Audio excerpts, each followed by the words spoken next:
Muito boa noite. Damos hoje início a um ciclo de entrevistas aos novos presidentes de Câmara da Região Norte e da Região Centro, os vencedores da grande noite eleitoral deste domingo, dia 29 de setembro. Ontem fizemos um debate especial aqui no Porto Canal, onde analisamos os resultados a nível nacional, resultados muito pesados para o PSD e muito fortes para o Partido Socialista. Analisamos ainda algumas das maiores câmaras da região norte, em especial a Câmara do Porto, a Câmara de Gaia e a Câmara de Matosinhos. Isso ontem, no debate especial que promovemos aqui no Porto Canal. Hoje, como sublinhei, vamos começar a receber aqueles que vão ser os futuros autarcas para os próximos 4 anos. Esta noite, os nossos convidados vão ser o próximo Presidente da Câmara Municipal de Santo Tirso, Joaquim Couto, e o próximo Presidente da Câmara Municipal de Gondomar, Marco Martins. Mas antes de recebermos o nosso primeiro convidado, Joaquim Couto, vamos ver uma reportagem que nos dá o enquadramento sobre o Concelho de Santo Tirso e depois iremos partir à conversa com Joaquim Couto, ele que é o sucessor de Castro Fernandes. Localizado no Val do Ave, Santo Tirso é conhecido pela importância que o setor têxtil tem no tecido empresarial.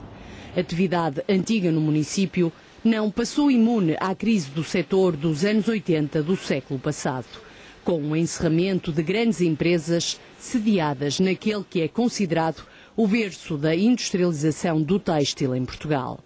Ainda assim, pequenas e médias empresas garantem a vida de centenas de famílias. Em 10 anos, Santo Tirso registrou uma diminuição de mais de 1000 residentes. Tem atualmente cerca de 71.500 habitantes. Já o número de eleitores situa-se nos 64.246.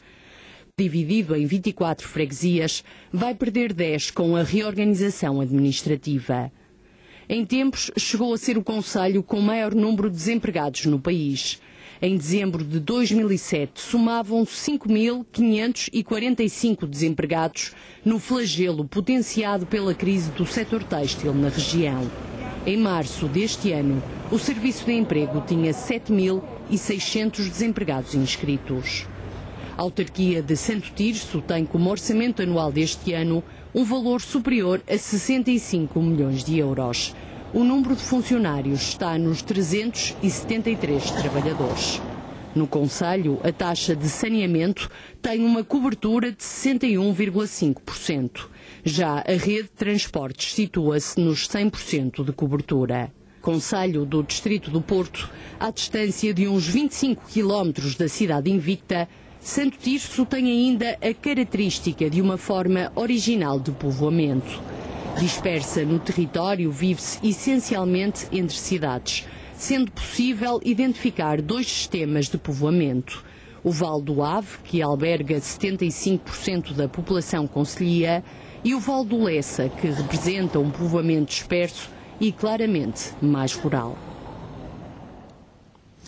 Joaquim Couto foi o vencedor do ato eleitoral, ele que já tinha sido presidente da Câmara Municipal de Santo Tirso, depois foi governador civil do Porto e agora está de regresso à autarquia. Muito boa noite, muitos parabéns pela sua eleição.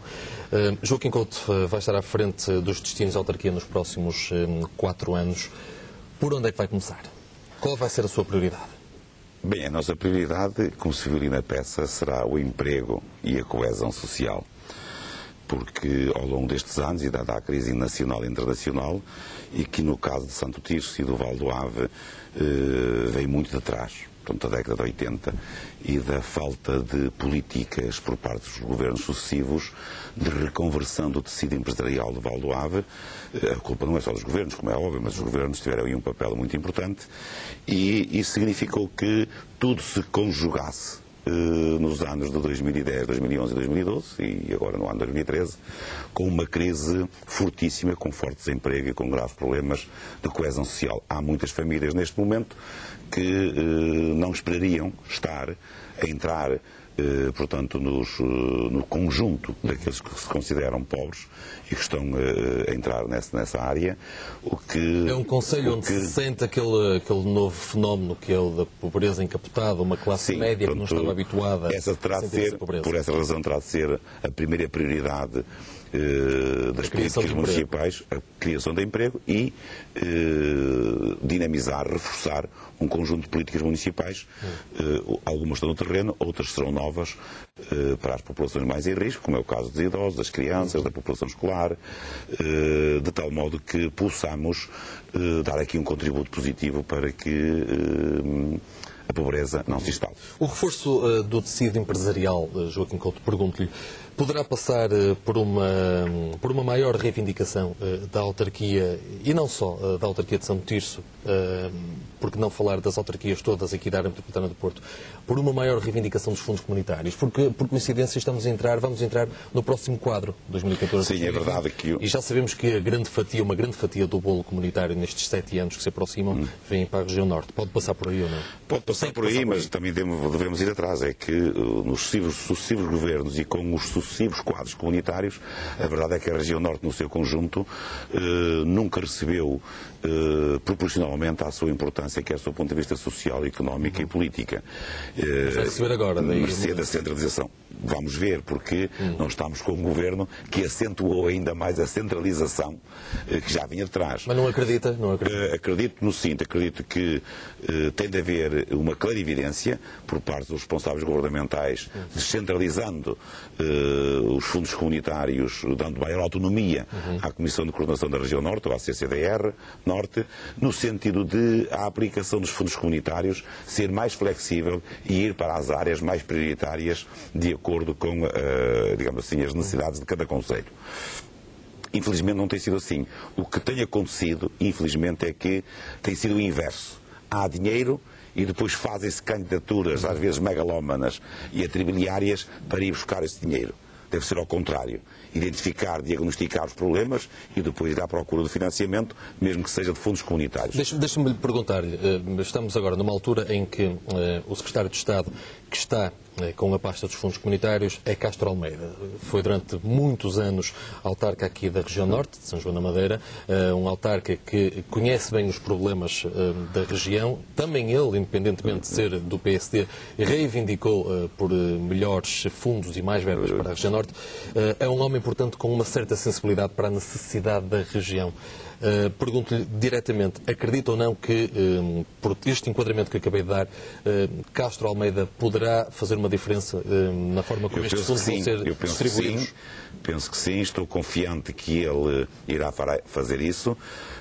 Resta-me saber se ele tem a força política suficiente para impor dentro do próprio Executivo. Dentro do próprio Executivo. Quanto à opinião dele, quanto à experiência e ao conhecimento que ele tem daquilo mesmo que acabei de referir, não tenho dúvida nenhuma. O Castro Almeida foi um autarca durante muitos anos, foi presidente da CCDR, sabe como é que as coisas se passam e sabe que ele e nós temos razão quando dizemos que não há razão para a centralização absurda dos fundos comunitários e que eles devem ser flexibilizados, autonomizados na gestão da CCDR para que os municípios possam ir aí buscar o financiamento para as necessidades identificadas de cada município ou até de agrupamentos de municípios. Quanto a isso não tenho dúvidas. Resta saber, e tenho esperança, pelo menos tenho esse otimismo, que ele vai conseguir esse desidrato e que, portanto, vai levar a água ao moinho. O Joaquim Couto conseguiu uma maioria confortável neste ato eleitoral. Repete, de resto, a maioria de Castro Fernandes em 2009. Como é que vai ser a sua relação com a oposição? Nós identificamos como ponto forte, digamos, da nossa candidatura e até do nosso procedimento futuro o diálogo social. São Tirso necessita ardentemente de diálogo social, de ouvir as instituições, de ouvir as pessoas, os empresários, todos aqueles que representam alguma coisa, ainda que seja individualmente, no município. Mas faltava isso? De alguma maneira faltava. Está a fazer uma crítica inerente a Castro Fernandes. Não, estou a fazer uma constatação, que é diferente. Mas é uma crítica ou é uma constatação.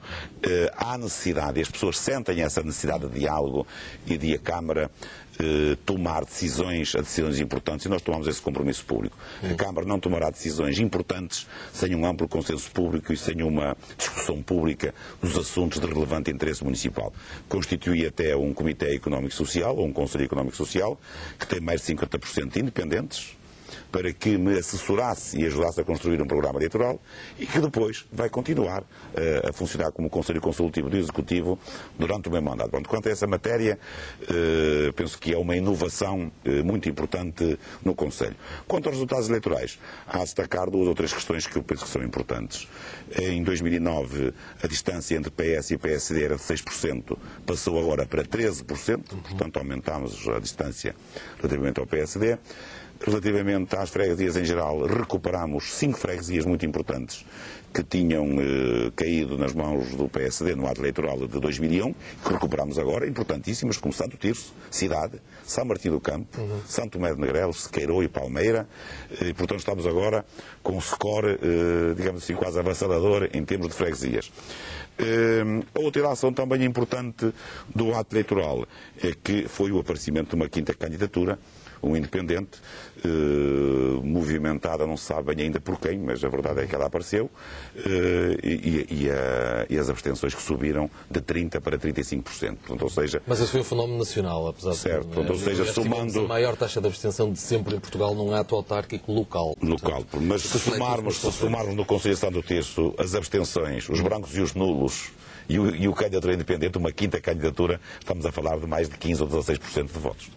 Uma das grandes linhas mestres das várias que Joaquim Couto foi esgrimindo durante a campanha eleitoral era relacionada com a taxa de saneamento, com o saneamento, a cobertura do saneamento no Conselho, que está, como vimos de resto na peça, na ordem dos 60%. Pois, é uma das suas prioridades também. É uma das prioridades, mas não está correta a peça, porque não é assim. Portanto, ou seja, há especificidades que não vêm nos mapas estatísticos. Aquela 61% refere-se ao território. E como se viu também na peça, a distribuição populacional do território não é uniforme. Sim, a peça explica isso. O que significa que, se falarmos em população, a taxa de cobertura de saneamento é francamente maior, é da ordem dos 72, 75%. Mas ainda assim o seu objetivo é chegar aos 90%. É ultrapassar os 90%. Ultrapassar os 90%, porque é de facto fundamental nos dias de hoje que todo o Conselho tenha uma cobertura superior a 90%, e os índices estatísticos europeus, digamos assim, apontam para taxas da ordem de 96, 95, 96, já será excelente. Porque é que é muito difícil atingir esses 95, 96? Porque falta exatamente a parte que é o povoamento disperso. Certo. Que tem, como se disse na peça, 25% da população, mas que é mais de 1/3 do território. Portanto, é muito mais caro fazer este bocado, esta ponta, do que fazer metade do que está feito. Certo. Ainda assim, Santo Tirso, apesar dessa particularidade que acabou de explicar e que já tínhamos visto na peça, tem uma cobertura na ordem dos 100%, pode-se mesmo dizer, no que toca aos transportes públicos. No entanto, Joaquim Couto ainda quer melhorar. O que é que se pode fazer de mais e de melhor? Então, eu não concordo com a peça. Não?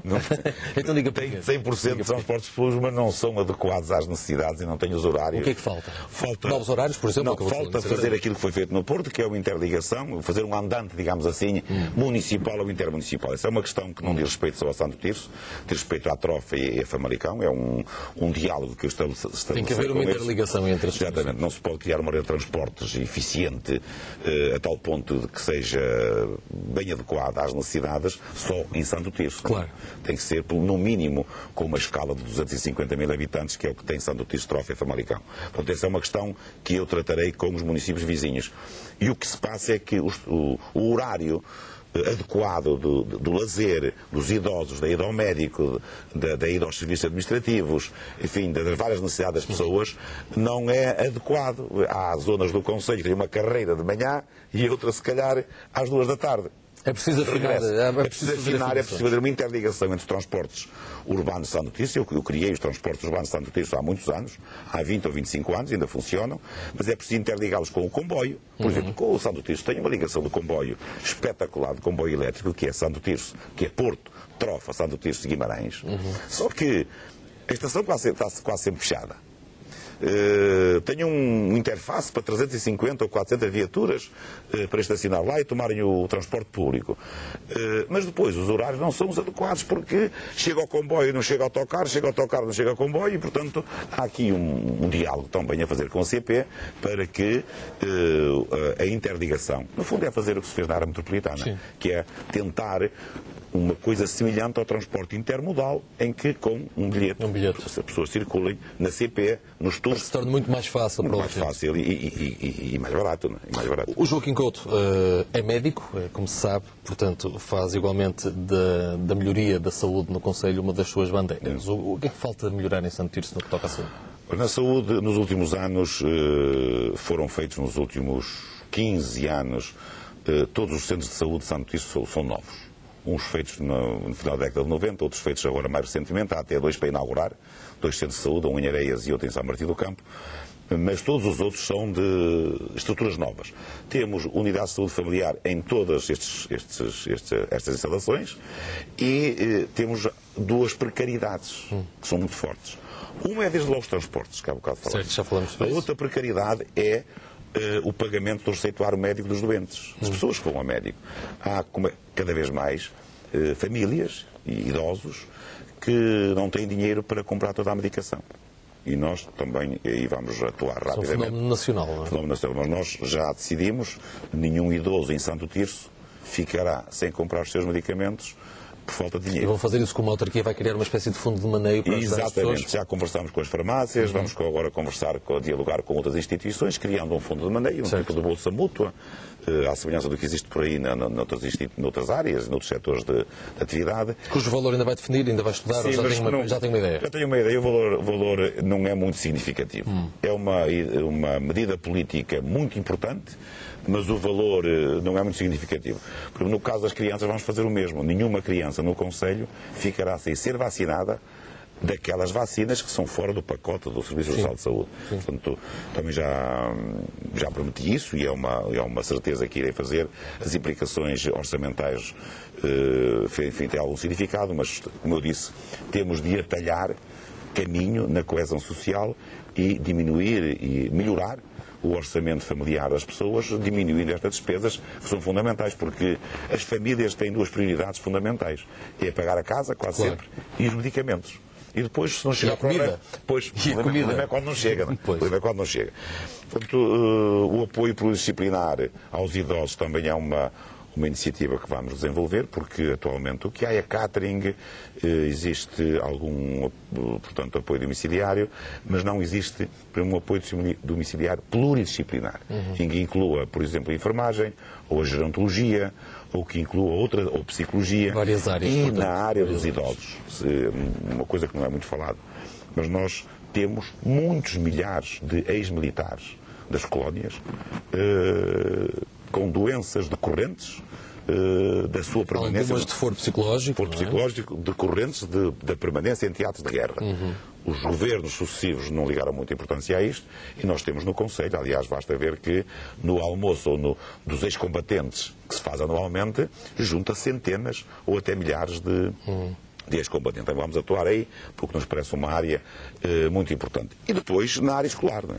Nós vamos duplicar os apoios escolares, como sabe, estão estruturados no escalão A, B e C. O Joaquim Couto, na sua campanha, fez várias críticas ao Governo no que toca à forma como maltratou, ou, do seu ponto de vista, as escolas no Conselho de Santo Tirso. Sim. Deixou a meio caminho as obras na escola secundária de Dom Dinis, que é uma vergonha, portanto, mas eu tenho a informação de que, e é uma informação de primeira hora, de que as obras vão recomeçar brevemente. Portanto, já pode adiantar isso? Já posso adiantar isso. As obras vão recomeçar antes do final do ano. A escola Dom Dinis, as obras irão recomeçar, porque é uma expectativa muito grande dos pais e dos professores, e é a escola, enfim, há 2 escolas secundárias em Santo Tirso, a de Tomás Pelé e a Dom Dinis, cada uma com os seus pergaminhos e com a sua história, e, portanto, são escolas muito antigas, sobretudo a de Tomás Pelé, que é mais antiga do que a Dom Dinis. Vão recomeçar as obras até ao final do ano, recomeçam as obras e espero que acabem rapidamente, ainda durante o presente ano letivo. Mas aí nós vamos duplicar o número de jovens, crianças ou jovens, que recebem apoio escolar. Para isso temos de, arbitrariamente, mexer nos escalões A, B e C, de tal modo que caibam agora nos escalões inferiores aqueles que não cabiam antes, pela razão que há bocado apontei. Ou seja, fazer uma gestão bem rigorosa do orçamento.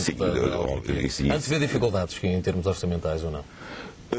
Para já não, portanto, ou seja, a informação que tenho não é uma informação total. Mas também a pasta, se me permite esta expressão, ainda não lhe foi passada. Não, ainda não vi os números. Espero que a situação, no final de 2012, a situação era razoável. A evolução durante 2013, enfim, não inspira grandes preocupações, mas nestas coisas, como passou o ano 2013, é como aos melões, só quando se abrir é que não vai ver. Naturalmente. E Joaquim Couto, com a otimização da rede de saneamento, que já falamos aqui, com a melhoria da rede de transporte, que já falamos aqui, com a melhoria no setor da saúde e da educação, acredita que nos próximos 4 anos Santo Tirso poderá recuperar ou ir recuperando alguns dos residentes que perdeu no espaço de uma década, ou acha que isso já são outros 30 e que já é mais complicado?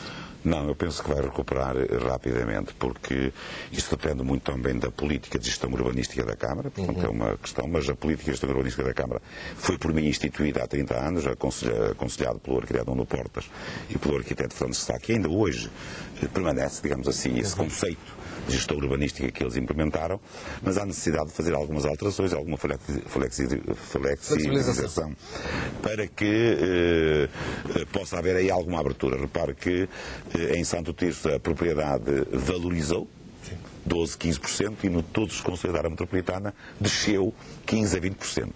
Isto também é um ativo, portanto, de um fruto de uma política de gestão urbanística persistente e consistente. Mas é necessário fazer algumas alterações atraindo a população, atraindo emprego e criando condições para que as famílias possam aí ter a sua atividade. Há bocado esqueci-me de referir que temos também em estudo a diminuição de alguns impostos e taxas municipais, de tal modo que possamos, quer nas empresas, aligeirar aí alguma responsabilidade nas empresas, nas micro e nas pequenas empresas, não é nas médias e nas grandes, que essas normalmente isso não é significativo. Nas micro e pequenas empresas, os impostos municipais e as taxas e tarifas têm um valor significativo, digamos assim, no rendimento dessas microempresas. Vamos atuar aí, vamos fazer um estudo para ver onde é que podemos atuar. As microempresas, tal como as médias empresas, são criadoras de postos de trabalho. Postos de trabalho e são a sustentabilidade do emprego neste momento, isso numa parte muito significativa. Nas famílias faremos a mesma coisa. Portanto, há famílias que 10 ou 15 ou 20 euros no rendimento mensal é significativo e, portanto, nessas situações, nas famílias mais desfavorecidas, vamos estudar a redução das taxas tarifas ou até criar uma tarifa social para vários serviços, de tal modo que a fatura mensal seja diminuída. Há ainda um aspecto, uma linha concreta que tenho que falar consigo, que é o seguinte, relacionada com a área metropolitana do Porto. Santo Tirso faz parte da área metropolitana do Porto. Castro Fernandes, o atual presidente, que vai deixar de ser agora, ainda é um dos vice-presidentes da área metropolitana do Porto. Criou-se aqui um equilíbrio curioso neste ato eleitoral, inclusive com 2 independentes, agora um deles é o Presidente da Câmara Municipal do Porto, depois um equilíbrio de forças entre as autarquias socialistas e do PSD. Já tem opinião formada ou ainda está a pensar como é que, do seu ponto de vista, deve ser a gestão da área metropolitana do Porto? E já agora, de quem deve ser o Presidente? Nem uma coisa nem outra. Ainda não pensou nisso? Não, já pensei, mas não tenho de dizer. Ainda não tenho. Ou seja, porque penso que essa é uma questão tão importante, só do ponto de vista político e sensível. E sensível, que tem de ser dirimida ao nível da Federação Distrital do Porto, do Partido Socialista, cujo presidente é o José Luís Carneiro. Agora, este equilíbrio... Está a ser apontado para presidir a Associação Nacional de Municípios. Sim, é uma hipótese. É uma hipótese. Não sei se o secretário-geral não terá outras orientações. Sim. Mas na área metropolitana do Porto. Agora, se ele for indigitado, parece-me um excelente candidato à Associação Nacional de Municípios Portugueses. Quanto à área metropolitana, a questão é ainda tabu. Nós vamos reunir amanhã, curiosamente, com o Presidente da Federação, é uma das questões que vamos analisar. Exato. Mas há aqui algumas linhas orientadoras, portanto há aqui uns mais opositores, outros menos opositores. Por exemplo, do seu ponto de vista, esqueça os partidos, pense em câmaras. Deve ou não, em teoria, o Presidente da área metropolitana do Porto ser o Presidente da Câmara Municipal do Porto? Acho que não Pergunto isto até porque já foi governador civil do Porto. Mas eu acho que não devia ser assim. Não. Do mesmo modo que o tratamento das câmaras da área metropolitana do Porto deve ser igualitário. Certo. Portanto, porquê? Porque estamos a falar, as câmaras não valem por si, valem pelos protagonistas. Ou seja, nós podemos ter, e tivemos, se calhar, na presença da Câmara Municipal do Porto, um presidente de uma grande Câmara do país, mas que não era um protagonista político no sentido regional. E, portanto, é relativo. É relativo. Ou seja, eu acho que primeiro devemos pensar nos protagonistas e depois é que podemos pensar no território. E, portanto, para mim pode ser Presidente da Junta Metropolitana, qualquer Presidente de Câmara da área metropolitana pode vir a ser o Presidente. É uma questão de se encontrar o equilíbrio e se encontrar, digamos assim, um diálogo consistente que dure no tempo. Também lhe digo outra coisa. Eu gostaria de ver a área metropolitana com outra organização administrativa, do seu ponto de vista legal, com outras competências e com outro orçamento. Conforme está. Mas para ter outro orçamento, as autarquias tinham que disponibilizar mais verbas também. Não. Do Orçamento de Estado. Do Orçamento do Orçamento de Estado. Estou a falar do Orçamento de Estado. A Junta Metropolitana devia ter um orçamento, quando muito 10% ou 15%, uma coisa simbólica, dos municípios da área metropolitana, mas o grosso do orçamento tinha de vir do Orçamento de Estado. E aí é que lhe dava autonomia política e autonomia administrativa e financeira. Agora, se for com participação de cada município, vai-se repetir o modelo. Se eu pus lá 100, quero tirar 100. Naturalmente. Mas isso é natural. E, portanto, assim não dá. É o que tenho acontecido até aqui. Joaquim Couto, desejo-lhe boa sorte nos próximos 4 anos e agradeço a sua disponibilidade para vir aqui a este... Muito obrigado. Eu por me ter dado esta oportunidade de falar sobre Santo Tirso. Falarei muitas mais vezes, com certeza. Muito obrigado e muitos parabéns. Joaquim Couto foi o nosso primeiro convidado. O próximo presidente